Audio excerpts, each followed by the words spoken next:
Nobres irmãos que compõem a congregação Adeluz, e mais uma vez chamo sua preciosa atenção para mais um devocional de todas as manhãs da família Adeluz. Nosso tema de hoje, um clamor pela intervenção de Deus. Vou repetir, um clamor pela intervenção de Deus.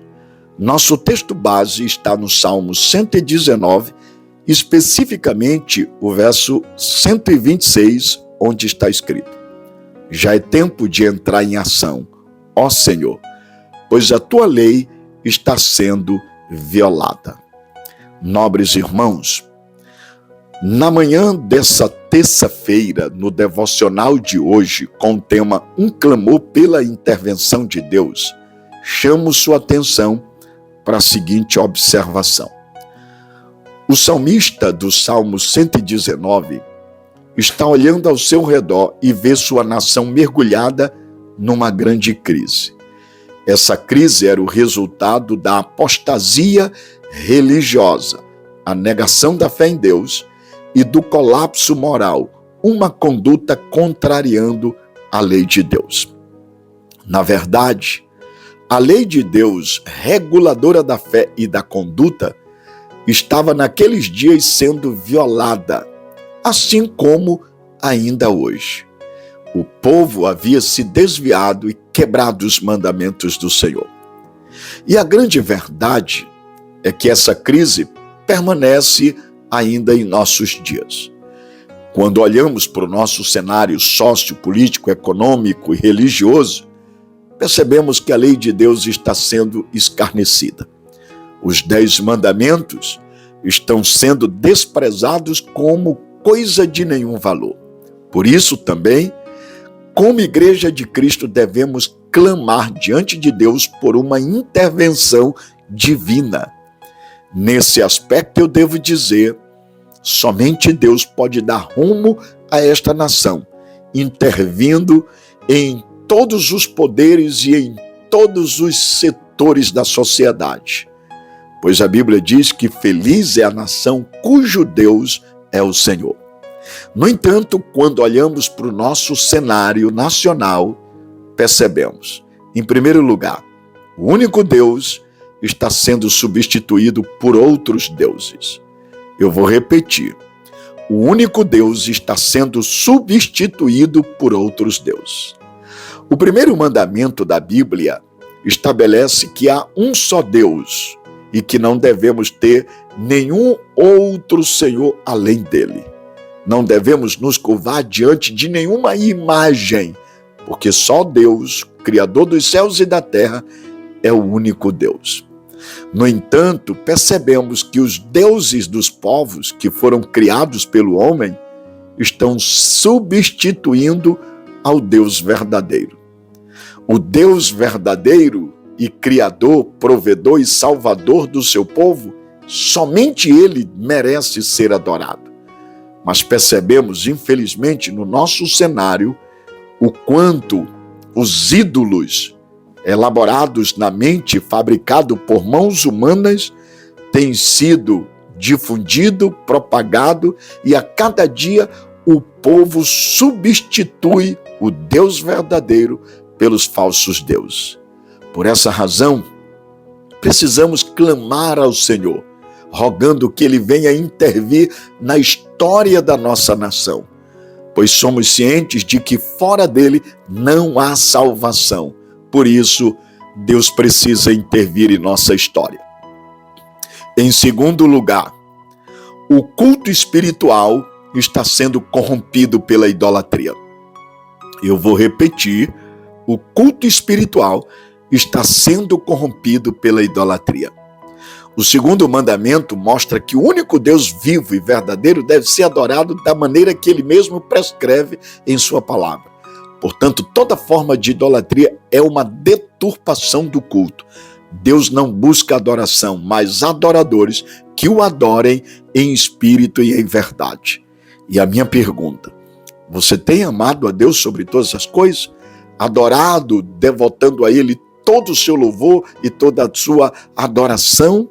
porque somente Ele é digno de toda honra. Em terceiro lugar, o nome de Deus tem sido desonrado pela falta de reverência. Eu vou repetir, o nome de Deus tem sido desonrado pela falta de reverência. O terceiro mandamento revela que o nome de Deus deve ser santificado.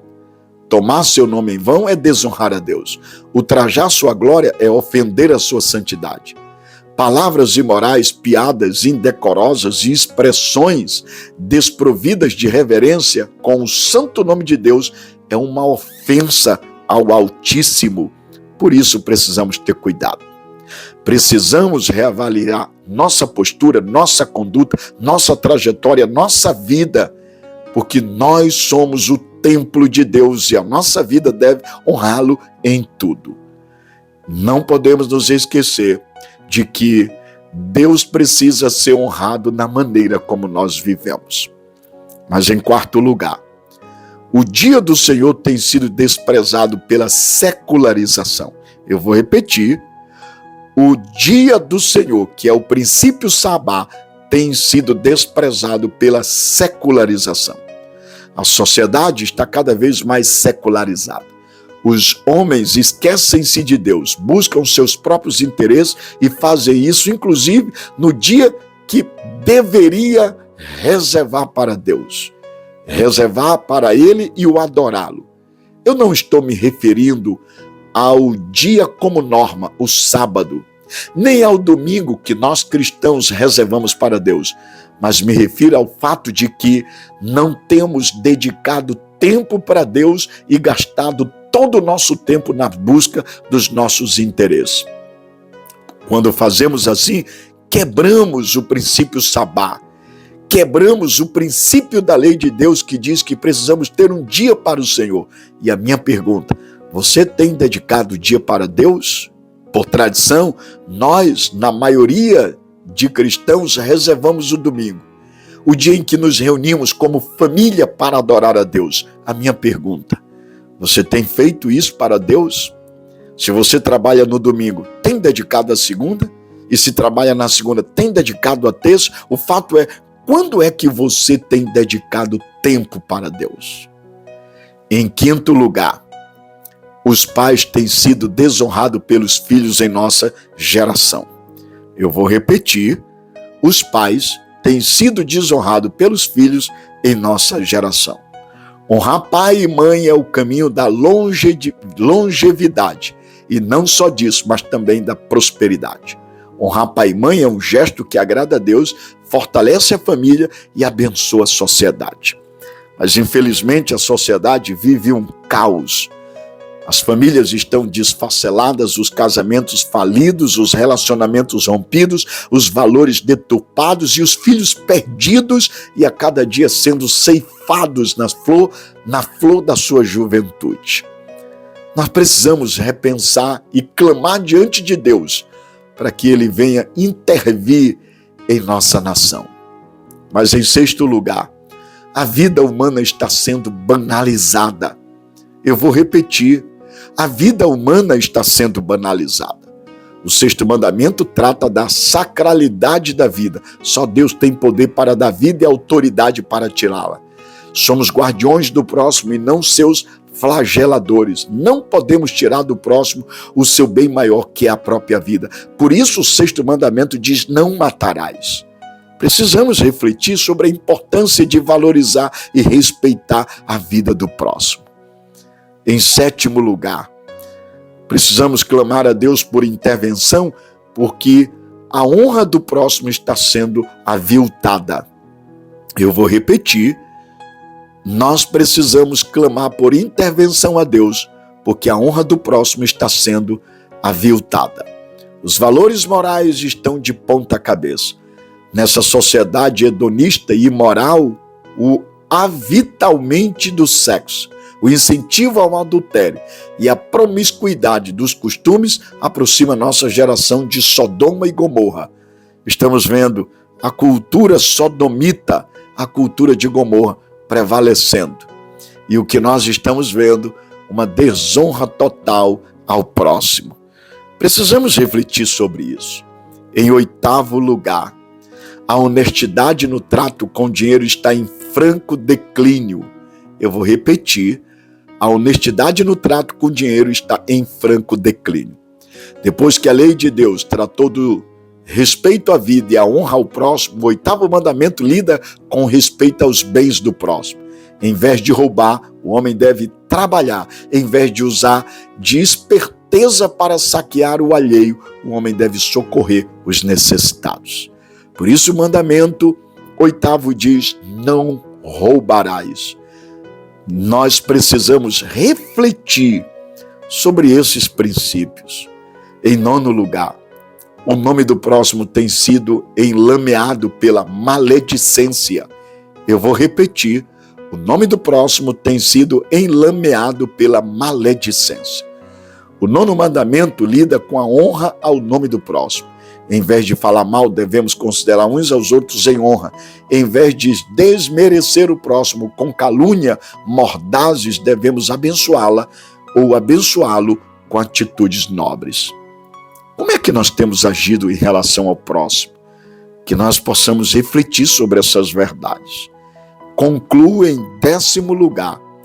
Desejar ilicitamente o que é do próximo é fazer do coração um laboratório de crimes. O 10º mandamento é o único do decálogo que é subjetivo. Deus considera não apenas nossas ações, mas também nossas motivações. Ele vê não apenas nossos atos, mas também perscruta nossas motivações. Em face do exposto, devemos também clamar: já é tempo, Senhor, para intervires, pois a tua lei está sendo violada. Por isso, queridos irmãos, que todos esses princípios compartilhados possam nos levar a refletir profundamente sobre o modo como nós vivemos e nos render diante de Deus, clamando por uma intervenção, que Deus possa mudar a nossa sorte, a nossa trajetória, nos dar um novo rumo, uma nova perspectiva, e a nação brasileira venha desfrutar de um tempo de paz, de prosperidade, segurança e tranquilidade, e as famílias tenham saúde. Deus abençoe a sua vida. Nessa terça-feira, a paz de Deus, que excede todo o nosso entendimento, alcance a sua vida e lhe proporcione saúde plena, em nome de Jesus. Amém.